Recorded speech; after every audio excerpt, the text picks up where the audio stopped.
जय जगन्नाथ नमस्कार। आसतु नजर पकेबा मयूरभंज जिलार आज टॉप न्यूज अपडेट कौन कौन सब रही किंतु तापूर्व आपण मानक गोटे अनुरोध भिडियोटी को संपूर्ण देखंतु आ जो मैंने प्रथम कर चैनल को आछंती सब्सक्राइब करंतु जाफल प्रत्येक नूतन वीडियो नोटिफिकेशन आपण सर्वप्रथम पाई परिबे।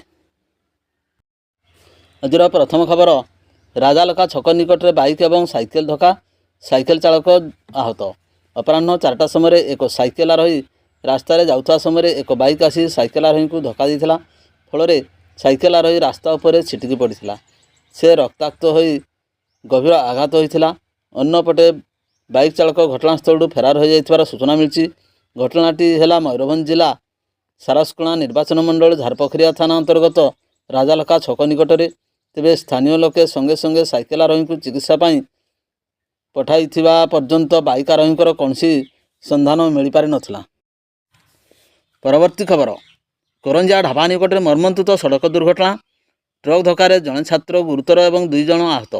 करंजिया सहर पटु सारापड़ा पटक जाउथिबा एक थंडा बोझई ट्रक OD 02 BK 6630 दिवा 2 घटिका 30 मिनिट समय करंजिया ढाबा निकट 3 जन स्कूल छात्र को धक्का देछि।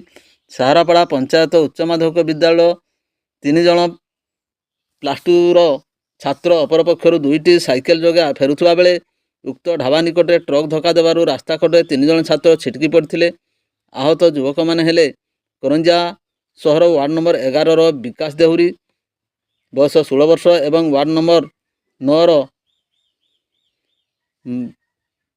मनोरंजन देहुरी और विमल महापात्र बोली जमापड़ी।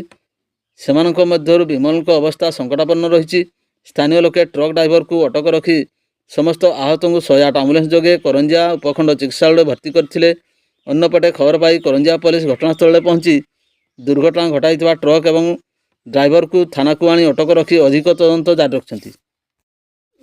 परवर्ती खबर बांगीरबसी थाना अधीन जातीय राजपथ 18 बुढ़ामरा छक निकट में अपराह्न 4 घटिका समय 2 बाइक मध्य धक्का होता फल बाइक आरोही रास्ता कड़ को छिटकी पड़ी गुरुतर आहत होता बेले स्थानीय जनसाधारण घटनास्थल को पहुंची गुरुतर को उद्धार कर 108 आम्बुलेंस जोगे डाक्तरखाना नहीं जाइथिबार सूचना मिली। तेबे गुरुतरंकर परिचय बर्तमान सुधा मिल पारि नहीं।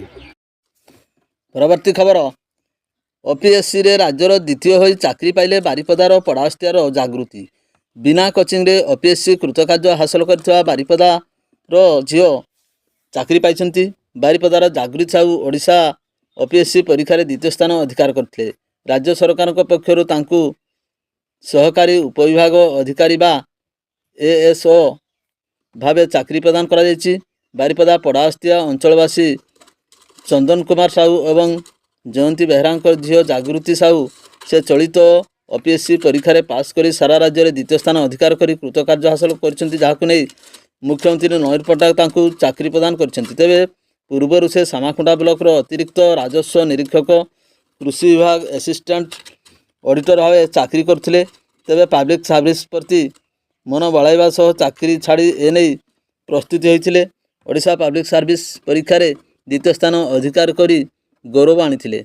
राज्य सरकार पक्षर ओडिशा सचिवालय सेवा कैडेट रे राज्य रे 716 जन सहकारी उपविभाग अधिकारी ASO को मुख्यमंत्री नवीन पट्टनायक नियुक्ति पत्र प्रदान करछंती। तेबे प्रथम स्थान अधिकार करथिबा जनक अनुपस्थित रहिबारु जागृति प्रथम भावे OSO चाकरी पाइछंती। परवर्ती खबर बेतनटी थाना अधीन कदमशल ग्रामर बेकरे फांसी दे आत्महत्या करथिबा दैनिक राजमिस्त्रींकर झुलंता मृतदेह को शुक्रवार अपराह्न गोटाए जबत करी मामला रुजुपूर्वक तदंत आरंभ कला बेतनटी पुलिस। मृतक जनक हेउचंती कदमशल ग्रामर बुधिया हेम्रम बुधिया। गुरुवार कामरू फेरी खाई पी राति शोइथिबा बेले शुक्रवार दीर्घ समय धरी कबाट न खोलिबारु पाख पड़ोशी सन्देह होइथिला। कबाट फांकरू बुधिया झुलंत अवस्था थिबार देखि बेतनटी पुलिस को पाख पड़ोशी खबर देइथिले।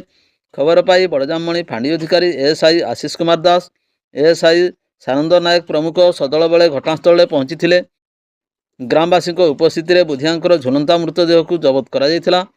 पुओ जगा हेम्रम को एतला आधार रे बेतनटी पुलिस एक अपमृत्यु मामला रुजु करी व्यवच्छेद कराई। पारिपार्श्विक स्थिति पारिवारिक समस्या बुधिया बेकरे फांसी दे आत्महत्या करथिबा नै बेतनटी पुलिस अनुमान करुथुबा बेले ଶବ ବ୍ୟବଚ୍ଛେଦ ରିପୋର୍ଟରୁ ବୁଧିଆଙ୍କ ମୃତ୍ୟୁର କାରଣ ସ୍ପଷ୍ଟ ହେବ ବୋଲି ପୋଲିସ କହିଛି। ପରବର୍ତ୍ତୀ ଖବର, ବାଇଗଣବାଡ଼ିଆ ନିକଟରେ ଅଜଣା ଗାଡ଼ି ଧକ୍କାରେ ବାଇକ୍ ଆରୋହୀ ଗୁରୁତର। ମୟୂରଭଞ୍ଜ ଜିଲ୍ଲା ବାଙ୍ଗିରିପୋଷି ନିର୍ବାଚନ ମଣ୍ଡଳୀର ବାଇଗଣବାଡ଼ିଆ ନିକଟରେ ସନ୍ଧ୍ୟା 7 ଘଟିକା ସମୟରେ ଏକ ଅଜଣା ଗାଡ଼ି ଧକ୍କାରେ ଜଣେ ବାଇକ୍ ଆରୋହୀ ଗୁରୁତର ହୋଇପଡ଼ିଛନ୍ତି। ବାଇକ୍ ଆରୋହୀ ଜଣକ ବାରିପଦା ଅଭିମୁଖେ ଯାଉଥିବା ବେଳେ ଏକ ଅଜଣା ଗାଡ଼ି ତାଙ୍କୁ ଧକ୍କା ଦେଇଥିଲା। ଫଳରେ ବାଇକ୍ ଆରୋହୀ ରାସ୍ତା କଡ଼ରେ ଛିଟିକି ପଡ଼ି ଗୁରୁତର ହୋଇପଡ଼ିଥିଲେ। ସ୍ଥାନୀୟ ଲୋକେ ତାଙ୍କୁ ଉଦ୍ଧାର କରି 108 ଆମ୍ବୁଲାନ୍ସ ଯୋଗେ ବାରିପଦା ପିଆରଏମ୍ ମେଡ଼ିକାଲରେ ଭର୍ତ୍ତି କରିଥିବାର ଜଣାଯାଇଛି। ତେବେ ବାଇକ୍ ଆରୋହୀଙ୍କର ପରିଚୟ ବର୍ତ୍ତମାନ ସୁଦ୍ଧା ମିଳିପାରିନାହିଁ। ପରବର୍ତ୍ତୀ ଖବର, ଦେଓଡାଙ୍ଗ ଗ୍ରାମ ନିକଟରୁ ବେଆଇନ ବାଲି ଚାଲାଣ ବେଳେ ଟ୍ରାକ୍ଟର ଜବତ, ଚାଳକ ଗିରଫ ଏବଂ କୋର୍ଟ ଚାଲାଣ। ବାଲି ଚଳାଚଳ ହେଉଥିବାର ଖବର ପାଇ ଦେଓଡାଙ୍ଗ ଗ୍ରାମ ନିକଟରେ ବାଲି ବୋଝେଇ ଟ୍ରାକ୍ଟରକୁ ଜବତ କରିଛି ପୋଲିସ। ମାମଲାରେ ଚାଳକ ଗିରଫ। ମୟୂରଭଞ୍ଜ ଜିଲ୍ଲା ସାରସକଣା ନିର୍ବାଚନ ମଣ୍ଡଳୀର ବିଶୋଇ ଥାନା ଅଧୀନସ୍ଥ ଦେଓଡାଙ୍ଗ ନିକଟରେ ବେଆଇନ ଭାବେ ବାଲି ଚୋରାଚାଲାଣ ହେଉଥିବା ବେଳେ ବାଲି ସହିତ ଟ୍ରାକ୍ଟରକୁ ଜବତ କରିଛି ବିଶୋଇ ପୋଲିସ। ଏହି ମାମଲାରେ ପୋଲିସ ଜଣକୁ ଗିରଫ କରିଛି। ତେବେ ବିଶୋଇ ଥାନା କେସ୍ ନମ୍ବର 24/24ରେ ଏକ ମାମଲା ରୁଜୁ କରି ଚାଳକକୁ କୋର୍ଟ ଚାଲାଣ କରିଥିବା ବିଷୟ ସୂଚନା ପ୍ରଦାନ କରିଛି ବିଶୋଇ ଥାନା ପୋଲିସ। ପରବର୍ତ୍ତୀ ଖବର, ବେତନଟୀ ଥାନା ଇଲାକାରେ ଜଣେ ଜୈନିକ ବ୍ୟକ୍ତିଙ୍କୁ ମରଣାନ୍ତକ ଆକ୍ରମଣ ସମୟରେ ଚିତ୍କାର ଶୁଣି ବଞ୍ଚାଇବାକୁ ଆସିଥିବା ଆକ୍ରମଣରେ ଶିକାର ଗୁରୁତର ବ୍ୟକ୍ତିଙ୍କ ସ୍ତ୍ରୀଙ୍କୁ ମଧ୍ୟ ନିସ୍ତୁକ ମାଡ଼ ମାରି ଉଲଗ୍ନ କରିବା ସହିତ ଅସଦାଚରଣ କରିବା ଅଭିଯୋଗରେ ମାମଲା ରୁଜୁ କରି ତଦନ୍ତ ଆରମ୍ଭ କରିଛି ବେତନଟୀ ପୋଲିସ। ଆକ୍ରମଣକାରୀ ଅଭିଯୁକ୍ତ ବାପ ପୁଅଙ୍କୁ ଗିରଫ କରି କୋର୍ଟ ଚାଲାଣ କରିଛି ପୋଲିସ। ଗିରଫ ଅଭିଯୁକ୍ତମାନେ ହେଲେ ଆଗଡ଼ା ଗ୍ରାମର କାର୍ତ୍ତିକ ସିଂ ଏବଂ ଟୁକୁଲୁ ସିଂ। ପୀଡ଼ିତା ମହିଳାଙ୍କ ଏତଲା ମୁତାବକ କାର୍ତ୍ତିକ ନିଜର ପୁଅ ଟୁକୁଲୁ ସହିତ ପଡ଼ିଶୀ ସ୍ୱାମୀଙ୍କୁ ନିସ୍ତୁକ ମାଡ଼ ମାରିଥିଲେ। ମରଣାନ୍ତକ ଆକ୍ରମଣରେ ଗୁରୁତର ହୋଇ ରକ୍ତବାନ୍ତି କରି ସ୍ୱାମୀଙ୍କୁ ବଞ୍ଚାଇବାର ଚିତ୍କାର ଶୁଣି ବଞ୍ଚାଇବାକୁ ଆସିଥିବା ସ୍ତ୍ରୀଙ୍କୁ ମଧ୍ୟ ବାପ ପୁଅ ମାଡ଼ ମାରି ଉଲଗ୍ନ କରି ଅସଦାଚରଣ କରିଥିଲେ। ଏନେଇ ପୀଡ଼ିତାଙ୍କ ଏତଲା ଆଧାରରେ ବିଭିନ୍ନ ଦଫାରେ ମାମଲା ରୁଜୁ କରି ତଦନ୍ତ ଜାରି ରଖିଥିବା ବେତନଟୀ ପୋଲିସ ଅଭିଯୁକ୍ତ ବାପ ପୁଅଙ୍କୁ ଗିରଫ କରି ସ୍ୱାସ୍ଥ୍ୟ ପରୀକ୍ଷା ପରେ ଶନିବାର ଅପରାହ୍ନ 3:30 ସମୟରେ କୋର୍ଟ ଚାଲାଣ କରିଛି। ତେବେ ଉଭୟଙ୍କର ଜାମିନ ନାମଞ୍ଜୁର ହେବାରୁ ତାଙ୍କୁ ବିଚାର ବିଭାଗୀୟ ହାଜତକୁ ପଠାଇ ଦିଆଯାଇଥିବାର ସୂଚନା ମିଳିଛି।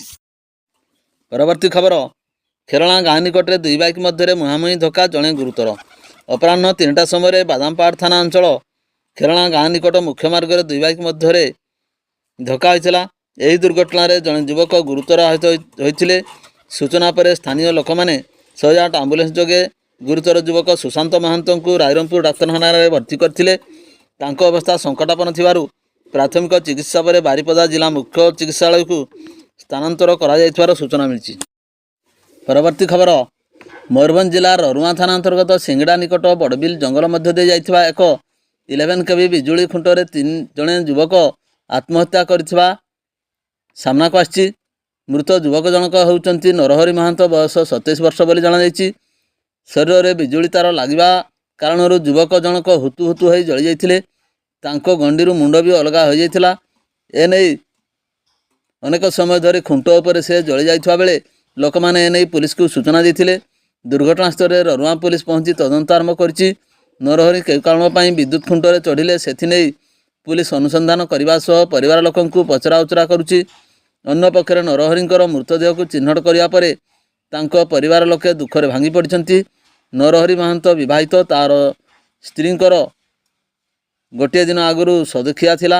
ତାଙ୍କ ଶ୍ୱଶୁର ଘର ଲୋକ ଆସି ଜ୍ୱାଇଁ ଘରେ ଭୋଜି ଭାତ କରିଥିଲେ, କିନ୍ତୁ ପରଦିନ ସକାଳୁ ନରହରି ଆତ୍ମହତ୍ୟା କରିବା ସମସ୍ତଙ୍କୁ ଚକିତ କରିଛି। କେଉଁ କାରଣ ପାଇଁ ସେ ଆତ୍ମହତ୍ୟା କଲେ ତାହାର କାରଣ ଖୋଜୁଛି ପୋଲିସ। ମୃତଦେହକୁ ପୋଲିସ ଉପସ୍ଥିତିରେ ଅଗ୍ନିଶମ ବିଭାଗ କର୍ମଚାରୀ ଉଦ୍ଧାର କରିବା ପରେ ବ୍ୟବଚ୍ଛେଦ ପାଇଁ ବାରିପଦା ଡାକ୍ତରଖାନାକୁ ପଠାଇଛି। ରରୁଆଁ ଥାନା ପକ୍ଷରୁ ଏକ ଅପମୃତ୍ୟୁ ମାମଲା ରୁଜୁ କରାଯାଇ ତଦନ୍ତ ଜାରି ରହିଛି।